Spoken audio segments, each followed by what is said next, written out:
Саламатсыңарбы кымбаттуу окуучулар? Балдар, силер сабакка даяр болсоңор, анда биз сабагыбызды баштайбыз. Кийинип жүр жасанып, досуң болсун тазалык. Чач тарабай мыш болсо, тазалыктан жасалып. Эсте эже кептерин, кир болбосун дептериң. Бүктөп чийип булгаба, китебиңдин беттерин. Оркой болсун тырмагың, эске сакта бул жагын. Кол бетиңди жуу десе, тартынчыктап турбагын. Демекчи, биздин бүгүнкү тарбиялык саатта тазалык жөнүндө сөз кылабыз. Тазалык бул адептүүлүк. Адептүү бала ар убак өз боюн таза алып жүрөт. Таза жерлерди басып, кийимдерди кир кылбайт.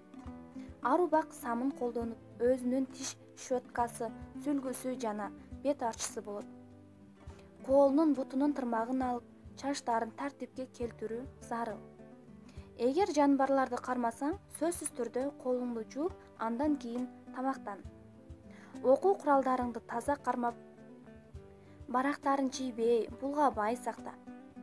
Үй ичиндеги эмеректерди иретке келтирип тазалап тур.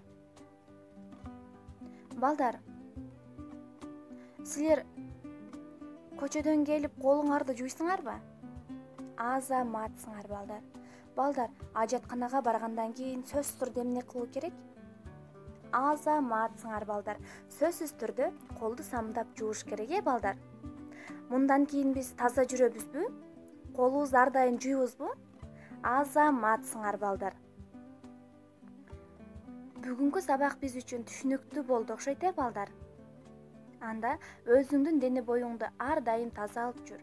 Байпагыңды күн сайын жууп тур.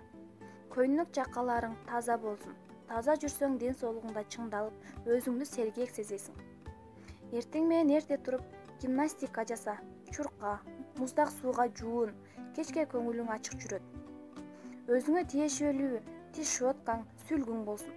Бут кийимиңди таза карма, өзүңдүн жеке гигиенаң болсун.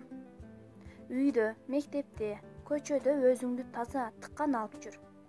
Кийимдерди, буюмдарды таза карма. Ошу менен бүгүнкү тарбиялык сабагыбыз аяктады. Балдар, силерге үйгө тапшырма тазалык жөнүндө ыр жаттап келесиңер. Жана мына макал лакаптарды улап жазып келгиле. Балдар, саламатта калгыла.